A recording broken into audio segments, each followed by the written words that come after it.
जय हिंद दोस्तों, आप सभी का स्वागत है student study eight YouTube channel में। आइए आज हम देखते हैं बायोलॉजी का नेक्स्ट क्लास, जो पेज नंबर 36 से हम लोग स्टार्ट करने वाले हैं। तो जो भी लोग चैनल पर नए होंगे चैनल को सब्सक्राइब कर लीजिएगा और अपने दोस्तों में वीडियो को शेयर जरूर कर दीजिएगा। अभी जो हम देख रहे हैं बायोलॉजी का क्लास है ये, और पेज नंबर 36 से हम लोग स्टार्ट करते हैं। और ये जगदेव सर का क्लास नोट्स है, ठीक है। तो बिहार पुलिस, बिहार SSC, बिहार दरोगा जो भी है सबके लिए महत्वपूर्ण रहने वाला है, ठीक है। तो आइए हम लोग स्टार्ट करते हैं पेज नंबर जो है 36 से। पेज को थोड़ा सा बढ़ा लेते हैं। चलिए, तो जो भी लोग नए होंगे आप लोग चैनल को ज़रूर सब्सक्राइब कर लीजिएगा और अपने दोस्तों में ज़रूर वीडियो को भेज दीजिएगा। आइए तो हम लोग पढ़ते हैं मोलेस्का। पेज नंबर 36 से स्टार्ट होगा मोलेस्का। मोलेस्का के बारे में हम लोग जानते हैं।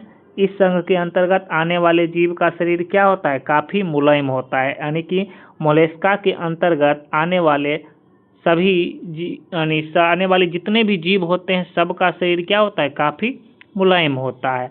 और इसके शरीर की सुरक्षा के लिए कैल्शियम कार्बोनेट का आवरण होता है। किसका? तो मोलस्का का। मोलस्का के शरीर की सुरक्षा के लिए क्या होता है? कैल्शियम कार्बोनेट का आवरण इसका जो है शरीर के ऊपर में रहता है। यह जो है जंतु जगत का दूसरा सबसे बड़ा संघ है। कौन? तो मोलस्का। मोलस्का जो है आपका जंतु जगत का सबसे बड़ा दूसरा संघ है। इसमें जीवन स्तर होता है अंगतंत्र स्तर का, ठीक है। इसमें जो है जीवन स्तर भी पाया जाता है जो अंग तंत्र स्तर का होता है। और इसमें जो है आपका भ्रूण स्तर होता है। भ्रूण स्तर जो होता है जो कि आपका जो है इसको क्या बोलते हैं? ट्रिप्लोब्लास्टिक होता है, ठीक है। और यह जो है द्विसम्मित होते हैं। क्या होते हैं? यह जो है द्विसम्मित होता है। और इसमें जो है सीलोम पाया जाता है। कौन सीलोम पाया जाता है? तो सीलोमेट पाया जाता है, ठीक है। मोलस्का में जो है सीलोम पाया जाता है जो सीलोमेट होता है। और इसमें जो है आपका नोटोकार्ड अनुपस्थित होता है। किसमें? तो मोलस्का में जो है आपका नोटोकार्ड जो है अनुपस्थित होता है। एग्जाम्पल में दिया गया है घोंघा, सीपी, सीपिया इसे कैटल फिश कहते हैं। ऑक्टोपस, ये सभी आपको याद रखना है किसके अंतर्गत आते हैं? तो मोलस्का के अंतर्गत आते हैं। यहाँ पे देखिए वीवीआई भी सर लगाए हुए हैं। कौन? ऑक्टोपस। ये सब एग्जाम्पल आपको पूछेगा कि यह जो है किसके अंतर्गत आता है? तो याद रखना है मोलस्का के अंतर्गत घोंघा, सीपी, सीपिया, ऑक्टोपस ये सब किसके अंतर्गत आते हैं? तो मोलस्का के अंतर्गत आते हैं। आइए पेज को थोड़ा सा ऊपर करते हैं। और उसके बाद ऑक्टोपस का अन्य नाम क्या है? तो डेविल फिश है, याद रखिएगा। तो अगला है आपका मोलस्का संघ के कुछ जंतुओं के रुधिर का रंग क्या होता है? नीला या हरा होता है। किसके कारण? तो हीमोसाइनिन के कारण। किसके कारण? तो हीमोसाइनिन के कारण। मोलस्का संघ के जो है कुछ जंतुओं का जो है रुधिर का रंग नीला या हरा होता है। किसके कारण? तो हीमोसाइनिन के कारण होता है। अगला पॉइंट है आपका ऑक्टोपस एक समुद्री मांसाहार जंतु है। क्या है? ऑक्टोपस एक समुद्री मांसाहार जंतु है। इसमें कवच जो है नहीं होता है, अर्थात यह एक क्या है? मृदु कवची जंतु है। कौन? तो ऑक्टोपस। अगला है आपका इकाइनोडर्मेटा। इकाइनोडर्मेटा यह जो है क्या है? एक समुद्री जीव है। क्या है? यह एक समुद्री जीव है। प्रायः इस संघ के सभी जीव समुद्र में पाए जाते हैं। किसके अंतर्गत? तो इकाइनोडर्मेटा जो है यह एक समुद्री जीव है। और इसके अंतर्गत जो है जितने भी जीव आएंगे सभी क्या होंगे? समुद्र में पाए जाएंगे, ठीक है। तो इसमें जीवन स्तर होता है अंगतंत्र स्तर का होता है। और भ्रूण स्तर भी होता है जो ट्रिप्लोब्लास्टिक होता है। और यह जो है त्रिजीय, ठीक है, त्रिजीय या व्यवसायी सम्मित होता है। इसमें सीलोम उपस्थित होता है। कौन? तो सीलोमेट। और इसमें जो है नोटोकार्ड क्या होता है? अनुपस्थित होता है। किसमें? इकाइनोडर्मेटा में। और इसमें भी जो है एग्जाम्पल इसका याद रखिएगा, बीबीआई है दिया गया है। स्टारफिश, समुद्री खीरा, समुद्री ऑर्चिन। नोटोकार्ड केवल कोर्टेडा संघ में पाया जाता है, ये याद रखना है नोट वाला। लेकिन सबसे बीबीआई इसका एग्जाम्पल है, ये आपको याद रखना है। इकाइनोडर्मेटा के अंतर्गत कौन? स्टारफिश, समुद्री खीरा, समुद्री ऑर्चिन, ये सब क्या है आपका? इकाइनोडर्मेटा का जो है उदाहरण है। तो आपको ये याद रखना है। आइए पेज को थोड़ा सा ऊपर करते हैं। और अब अगला है आपका कोर्डेटा। क्या है? कोर्डेटा। थोड़ा सा बाहर से बात जा रहा होगा तो आप लोग थोड़ा सा मैनेज कर लीजिएगा, ठीक है। चलिए, इकाइनोडर्मेटा। इकाइनोडर्मेटा यह संघ ये जो है आपका इकाइनोडर्मेटा ये संघ कोर्टेडा की स्थापना बेल्फोर ने किया था। कौन किया था? तो बेल्फोर ने किया था। इस संघ के प्राणी जल, स्थल और वायु तीनों में पाए जाते हैं।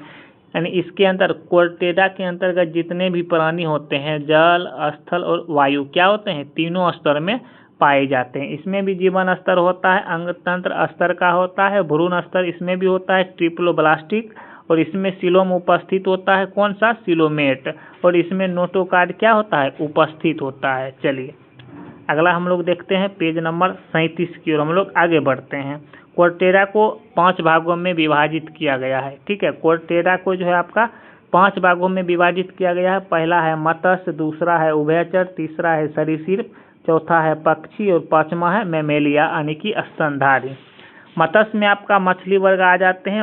आपको देखिए मेन पॉइंट्स आपको याद रखना है। चैम्बर, ठीक है, इसमें कौन सा BBI है आपका? चैम्बर। और ये आपका खून, किसका खून कैसा किस प्रकार होता है ये आपको याद रखना है। ठीक है, तो ये याद रखना है। तो आइए हम लोग देखते हैं। मत्स्य मछली वर्ग, इसमें 2 चैम्बर होते हैं और इसका खून क्या होता है? ठंडा होता है। अगला है आपका उभयचर जो जल और थल दोनों में पाया जाता है। इसमें चैम्बर कितने होते हैं? 3 चैम्बर होते हैं। ये क्या होते हैं? शीत रक्त तापी होते हैं। इसका ब्लड क्या होता है? शीत रक्त तापी होते हैं। अगला है आपका सरीसृप रेप्टिलिया, ये जो है इसके अंतर्गत आपका मगरमच्छ, घड़ियाल आते हैं और इसमें कितने चैम्बर होते हैं? 2 चैम्बर होते हैं और यह क्या होता है? विषमतापी होता है। अगला है आपका क्या? पक्षी। पक्षी, इसमें 4 चैम्बर होते हैं। इसका खून क्या होता है? गर्म होता है। कौन सा? किसका? तो प्रोथेरिया। और उसके बाद जो है आपका मेटोथेरिया आता है। और पक्षी में आपका जो है इसके 4 चैम्बर होंगे। ठीक है, तो याद रखना है। और इसमें अगला है 5वां पॉइंट है आपका मैमेलिया, स्तनधारी। ठीक है, तो ये थोड़ा सा ये का चलिए 5वां पॉइंट है आपका मैमेलिया यानी कि स्तनधारी। इसमें आते हैं प्रोथेरिया, मेटोथेरिया और यूथेरिया। इसमें भी क्या होते हैं? 4 चैम्बर इसमें भी पाए जाते हैं। और इसमें प्रोथेरिया का गर्म खून होता है, मेटोथेरिया का जो है उष्ण रक्ततापी होता है और यूथेरिया का क्या होता है? समतापी होता है। इसका ब्लड आपको मेन इसका चैम्बर याद रखना है। ठीक है, चैम्बर से आपका क्वेश्चन पूछा जाता है कि मछली में कितने चैम्बर पाए जाते हैं, पक्षी में कितने, कौन पक्षी में पाए जाते हैं, ये आपको याद रखना है। अगला है आपका सभी सरीसृप वर्ग के हृदय में 3 चैम्बर पाए जाते हैं। लेकिन घड़ियाल और मगरमच्छ जो सरीसृप वर्ग के अंतर्गत आते हैं, लेकिन इसमें हृदय कितने पाए जाते हैं? 4 चैम्बर पाए जाते हैं। किसमें? तो घड़ियाल और मगरमच्छ में याद रखना है।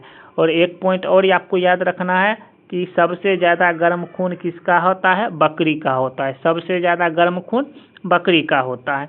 अगला पॉइंट है मत्स्य वर्ग पीसीज के अंतर्गत देखेंगे। इसमें जो है 2 चैम्बर होता है। किसमें? तो मत्स्य वर्ग में इसमें 2 चैम्बर होता है। यह जो है असमतापी कोल्ड ब्लड इसका होता है।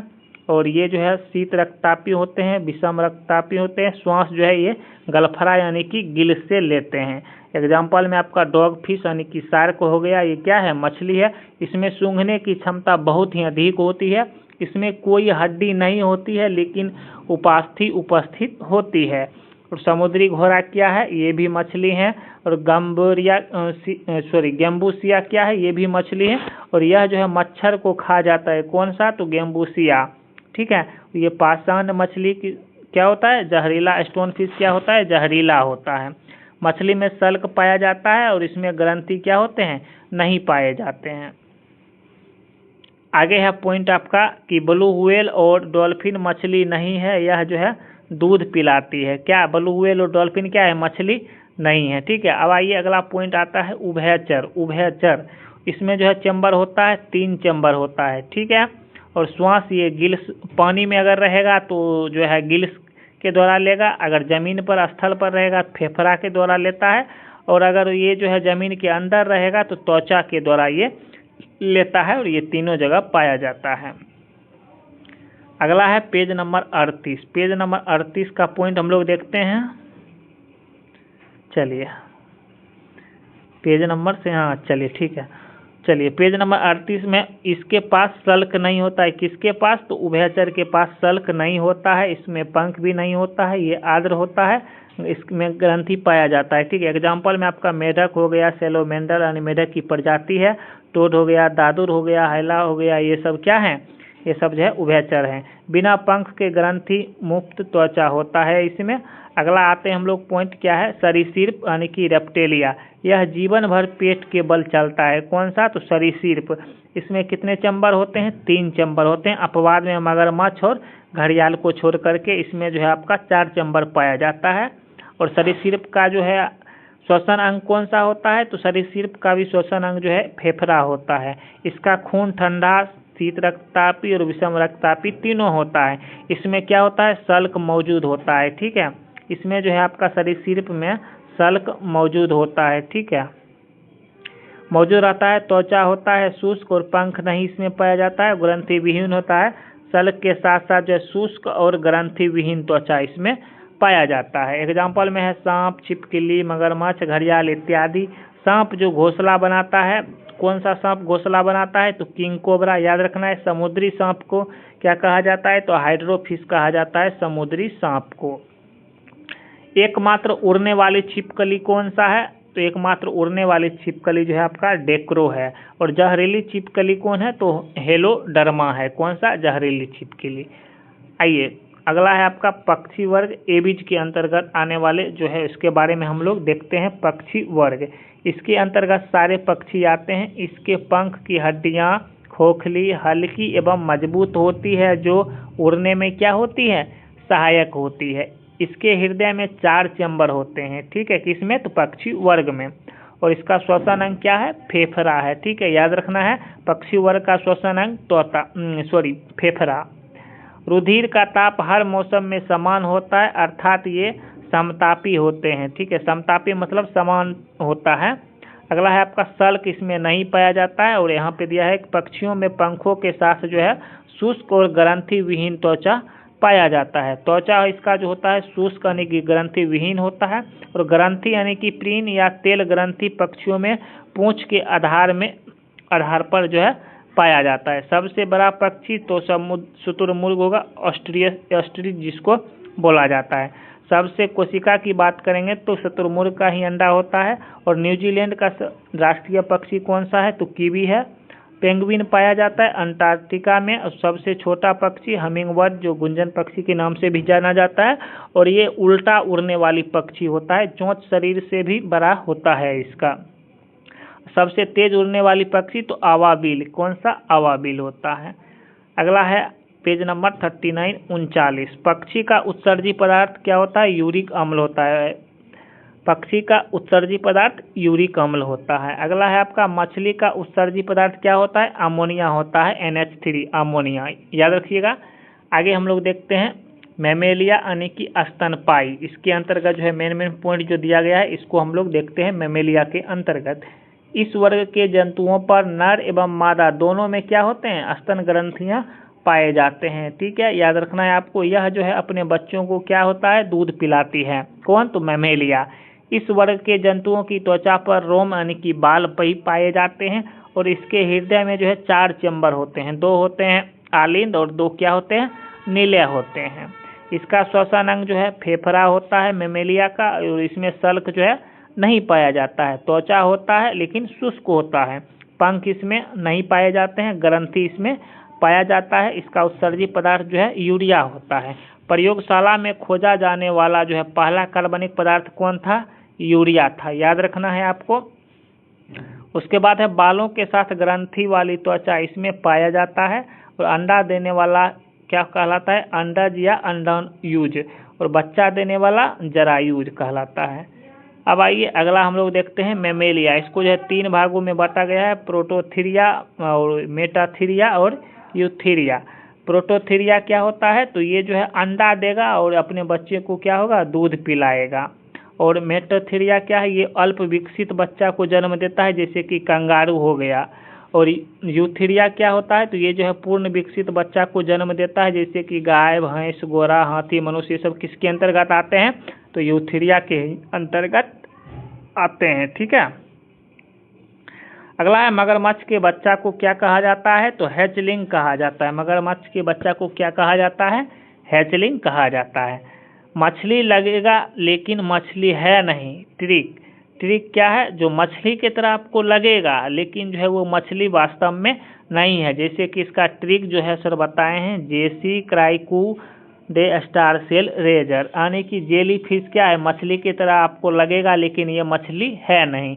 ऑर्थोपोडा संघ सिल्वर फिश, ये ऑर्थोपोडा संघ के अंतर्गत आते हैं। ये भी आपको लगेगा कि जो सिल्वर फिश आपको बोलिएगा कि ये मछली है लेकिन नहीं है। क्राई फिश क्या है, ये ऑर्थोपोडा संघ का है।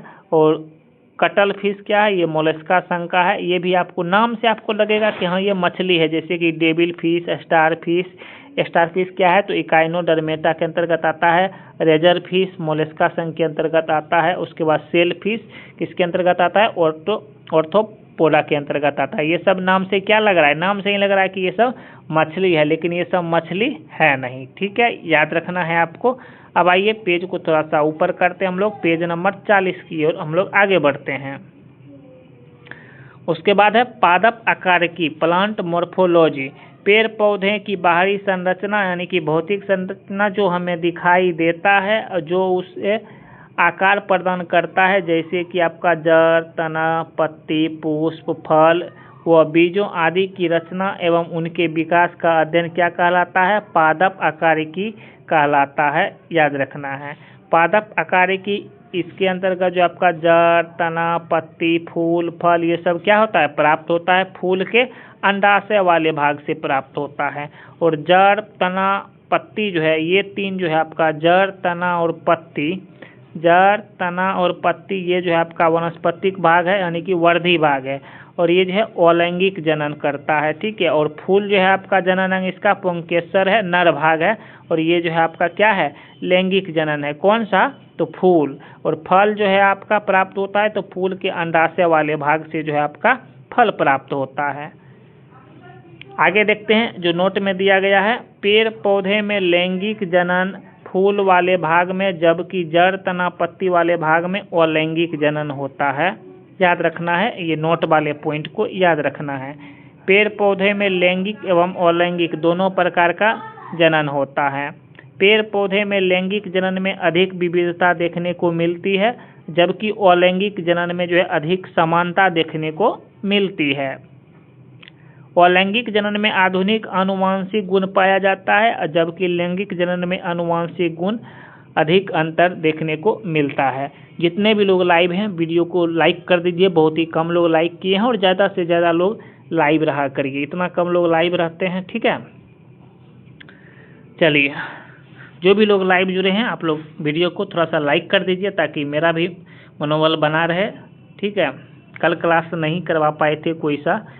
ठीक है, चलिए आप लोगों का रिस्पांस अच्छा रहेगा तो कंटिन्यू चलेगा। ठीक है, और बहुत ही जल्द जो है आपका प्रैक्टिस सेट चलने वाला है। आपका लेटेस्ट बुक जो प्लेटफॉर्म हो गया, उसके बाद जो है एडुटेरिया का हो गया, ये सब बुक का जो है बहुत ही जल्द डिजिटल बोर्ड आ जाने के बाद जो है आपका 4 से 5 दिन में, यानी कि रखिए ना फ्राइडे से जो है आपका चालू हो जाएगा। ठीक है, डिजिटल बोर्ड पे आपका प्रैक्टिस सेट। चलिए आगे बढ़ते हैं हम लोग, देखते हैं पादप गतियाँ। ठीक है, पादप गतियाँ देखेंगे जो किस प्रकार से गति होता है इसमें। पेड़ पौधे में 3 तरह के गति होते हैं, एक होता है प्रकाशानुवर्तन गति, गुरुत्वानुकर्षण गति और तीसरा होता है रासायनिक अनुवर्तन गति। ठीक है, प्रकाशानुवर्तन गति क्या होता है, पॉजिटिव होता है तना और नेगेटिव जड़ हो गया, और गुरुत्वाकर्षण पॉजिटिव जड़ हो गया और नेगेटिव तना हो गया। ठीक है, और ये रासायनिक अनुवर्तन गति जो होता है ये फूल के वर्तिकाग्र वाले भाग में होता है। ठीक है, याद रखना है स्टिग्मा में होता है। चलिए आगे देखते हैं हम लोग जड़। जड़ का भी 2 प्रकार के होते हैं, एक धनात्मक गुरुत्वानुवर्तन गति और एक होते हैं ऋणात्मक गुरुत्वानुवर्तन गति। कौन में, तो जड़ में। आगे है पेज नंबर 41। पेज नंबर 41 में क्या है, तो आपका इसमें जो है तना का निर्माण कहाँ होता है, तो प्रांकुर से होता है। जड़ का निर्माण कहाँ होता है, मूलांकुर से होता है। ये सब पॉइंट याद रखना है, यहाँ से क्वेश्चन आपको देखने को मिलता है। जड़ में पतला पतला ऐसा होता है, रेशा होता है जिसे मूल रोम कहा जाता है। क्या होता है, जड़ में जो है पतला पतला रेशा पाया जाता है जिसे मूल रोम कहा जाता है। ठीक है, अगला है आपका मूल रोम के माध्यम यानी कि विसरण विधि से पेड़ पौधे में जल पहुंचता है। पेड़ पौधे में मूल रोम से विसरण विधि के द्वारा जाइलम के माध्यम से पौधे के प्रत्येक भाग में क्या होता है, जल आपका पहुंचता है। और नोड एवं इंटरनोड तना में पाया जाता है। तना का ये प्रमुख पहचान है कौन सा, तो नोड एवं इंटरनोड। और जड़ में जो है नोड एवं इंटरनोड क्या होता है, जड़ में, पौधे की जड़ में नोड एवं इंटरनोड नहीं पाया जाता है। आगे देखते हैं हम लोग, पेड़ पौधे में जो है रिजर्व फूड यानी स्टार्च एवं उत्सर्जी पदार्थ भी मुख्य रूप से जड़ में ही आपका पाया जाता है। उसके बाद यहाँ पे ये पॉइंट देख लेते हैं, विसरण अधिक सांद्रता से कम सांद्रता की ओर जल या गैस जो है बहाव विसरण कहलाता है, विसरण कहलाता है। आगे देखते हैं हम लोग अब जड़ के प्रकार, types of roots, types of roots. जड़ देखेंगे तो खास करके ये मेन करके ये जो है 3 प्रकार के होते हैं, मूल जड़, रेशेदार जड़ और अपस्थानिक जड़। मूल जड़ यानी कि मूल जड़ वाले पौधे क्या होते हैं, द्विबीजपत्री होते हैं। ऐसे पौधे बड़े, विशाल, लंबे एवं भारी होते हैं, जैसे कि आम, अमरूद, पीपल, जामुन इत्यादि। ये सब किसके अंतर्गत आते हैं, तो मूल जड़ के अंतर्गत आते हैं। रेशेदार जड़ की बात करेंगे, फाइबर रूट के बारे में बात करेंगे तो अन्य नाम जैसे कि आपका झकरा जड़ और रेशेदार जड़ वाले पौधे एक बीजपत्री होते हैं। इसमें जो है आपका धान, गेहूं, प्याज, लहसुन, घास ये सब क्या होते हैं, रेशेदार जड़ होते हैं, एक बीजपत्र होते हैं। अगला है अपस्थानिक, इसमें जो है 2 प्रकार के होते हैं, एक स्तंभ जड़ और एक स्तंभ जड़। स्तंभ जड़ में जो है आपका इसमें 90 डिग्री पर क्या होते हैं, खड़ा होते हैं, जैसे कि आपका बरगद हो गया।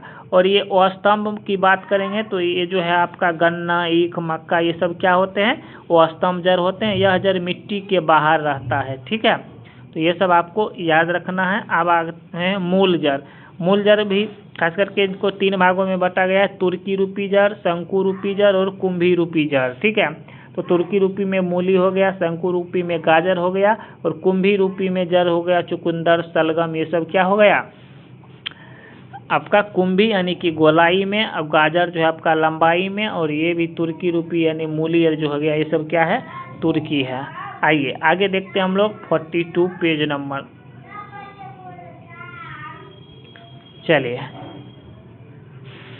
चलिए अगर कोई इस क्लास को कंटिन्यू करवाना चाहते हैं, खासकर के जो गर्ल्स लोग हैं, अगर आप पढ़ाना चाहते हैं तो मेरे एक और चैनल है, ठीक है, उस चैनल पे जीके जीएस का प्रैक्टिस सेट, खास करके साइंस का मेनली, जो रेलवे के लिए जो मेरा एक चैनल है रेलवे स्टडी अड्डा, उस पर जो है आपका 50,000 सब्सक्राइबर होने वाला है।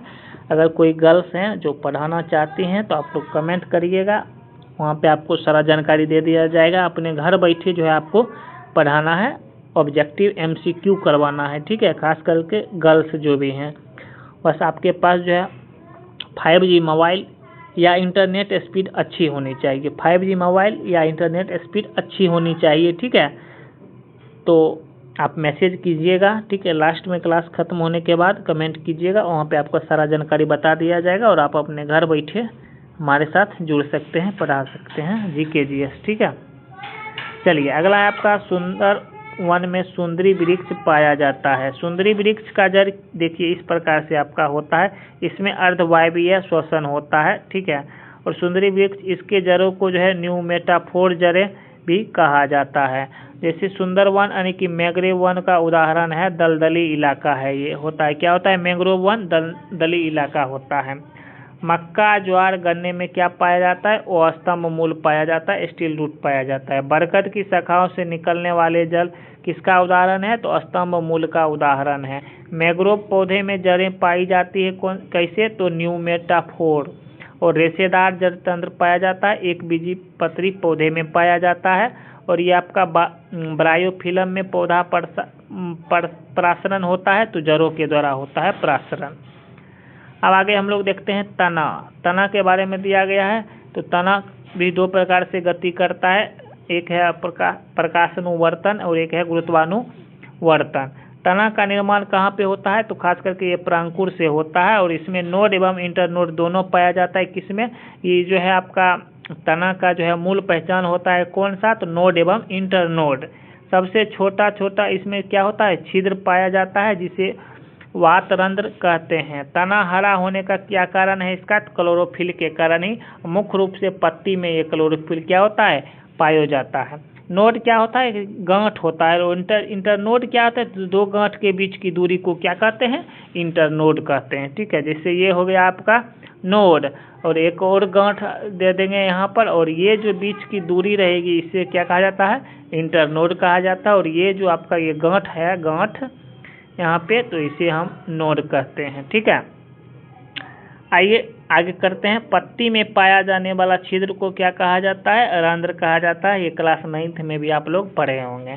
अगला है तना का प्रकार। तना का प्रकार। तना मुख्यतः 3 प्रकार के होते हैं: भूमिगत या रूपांतरित तना, अर्धवायवीय तना और वायवीय तना। अर्धवायवीय तना आधा ऊपर रहेगा, आधा नीचे रहेगा। अगला है आपका भूमिगत तना या रूपांतरित तना। इसमें भी आपका जो है 4 प्रकार के आते हैं: कंद, प्रकंद, सलकंद और घनकंद आते हैं। कंद में आपका हो गया आलू, ओल, ये सब हो गया। और प्रकंद में आपका हल्दी, अदरक, केली, फर्न, ये सब हो गया। सलकंद में आपका प्याज, लहसुन, लिली।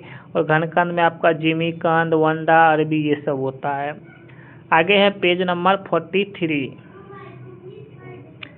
नागफनी का काटा पत्ती होता है, इसमें रूपांतरित पत्ती। और ये गद्देदार भाग क्या कहलाते हैं? तना है। इसका जो है गद्देदार भाग नागफनी का तना होता है। पत्ती जो है होता है आपका लीफ। पत्ती का रंग हरा किसके कारण होता है? क्लोरोफिल के कारण होता है। और इसमें हरित लवक पाया जाता है। किसमें? तो आपका पत्ती में। और ये जो है हरित लवक के अंदर पर्णहरित होता है। क्या होता है? पर्णहरित होता है। पेड़ पौधे में प्रकाश संश्लेषी अंग होते हैं तो पत्ती होते हैं, और पत्ती को ही क्या? रसोई घर कहा जाता है।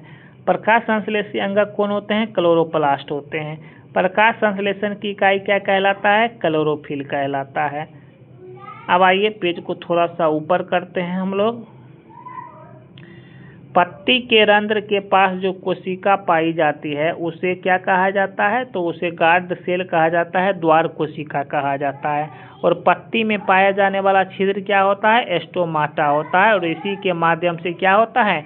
वाष्पोत्सर्जन होता है। तना में पाया जाने वाला छिद्र क्या होता है? वातरंध्र होता है। रंध्र का जो है बंद होना या खुलना किस पर निर्भर करता है? तो द्वार के कोशिका पर निर्भर करता है। ठीक है, आगे आपका द्वार कोशिका को एक्टिव कौन बनाता है? पोटेशियम बनाता है। और यहाँ पे ये आपका VBI है, आपको ये पॉइंट याद रखना है। वह पत्ती जिसके माध्यम से नया पौधा जन्म लेता है क्या कहलाता है? ब्रायोफाइलम कहलाता है। ब्रायोफाइलम कहलाता है। आगे है आपका प्रकाश संश्लेषण। क्या है आगे? प्रकाश संश्लेषण, फोटोसिंथेटिक। हरे पौधे की कोशिकाओं में सूर्य प्रकाश की उपस्थिति में कार्बन डाइऑक्साइड एवं जल के सहयोग से कार्बन युक्त यौगिकों के निर्माण करने की क्रिया क्या कहलाती है? प्रकाश संश्लेषण कहलाती है। प्रकाश संश्लेषण जो होता है आपका दिन में होता है। और प्रकाश संश्लेषण के लिए पेड़ पौधा वातावरण से CO2 लेता है, और जल के माध्यम से जो है आपका H2O सूर्य से और प्रकाश लेता है, एवं पानी में जो है आपका क्लोरोफिल पाया जाता है। ठीक है, तो आपको याद रखना है प्रकाश संश्लेषण के लिए पेड़ पौधा वातावरण से क्या क्या लेता है? तो मुख्य रूप से आपको याद करना है CO2 लेता है, जल के माध्यम से जल लेता है, और उसके बाद जो है H2O, और सूर्य से क्या लेता है? प्रकाश लेता है। और पत्ती में जो है आपका क्लोरोफिल इसमें पाया जाता है। यहाँ पर जो है सारा प्रक्रिया दिया गया है फिगर के माध्यम से। अगला है पेड़ पौधे, किधर गया पेज? पेड़ पौधे को प्रकाश संश्लेषण भोजन बनाने के लिए 4 कच्चे पदार्थ की, काहे पेज इधर उधर हो जा रहा है? पेड़ पौधे को प्रकाश संश्लेषण यानी भोजन बनाने के लिए 4 कच्चे पदार्थ की आवश्यकता होती है। इन चारों में से एक भी गायब हो जाने पर प्रकाश संश्लेषण की क्रिया क्या होगी? नहीं होगी। ठीक है, चलिए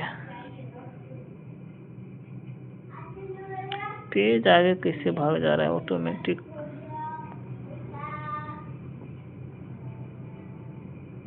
चलिए पेज नंबर 44 देखते हैं।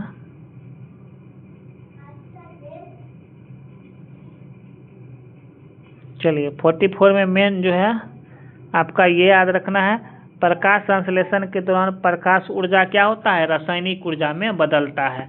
याद रखना है, मेन पॉइंट है आपका, यही याद रखना है। प्रकाश संश्लेषण के दौरान जो है प्रकाश ऊर्जा क्या होता है, रासायनिक ऊर्जा में बदलता है। प्रकाश संश्लेषण की घटना 2 चरण में होती है, एक प्रकाशिक चरण और एक जो है आपका अप्रकाशिक चरण होता है। ठीक है, तो बस इतना याद रखना है, 2 चरण में होती है। अगला आपका पत्ती के ग्रेना वाले भाग में प्रकाशीय चरण या प्रकाशिक अभिक्रिया वाली क्रिया क्या होती है, संपन्न होती है। अगला पॉइंट है आपका कि प्रकाश संश्लेषण सर्वाधिक किसमें होता है, तो लाल रंग में होता है। तरंगदैर्घ्य क्या होता है, लाल का सबसे अधिक होता है। प्रकाश संश्लेषण सबसे कम किसमें होता है, बैगनी में होता है और इसका तरंगदैर्घ्य क्या होता है, सबसे कम होता है। सबसे अधिक तरंगदैर्घ्य किसका होता है, लाल रंग में होता है, याद रखना है। प्रकाश संश्लेषण बिल्कुल किसमें नहीं होता है, तो हरा रंग में जो है प्रकाश संश्लेषण बिल्कुल नहीं होता है।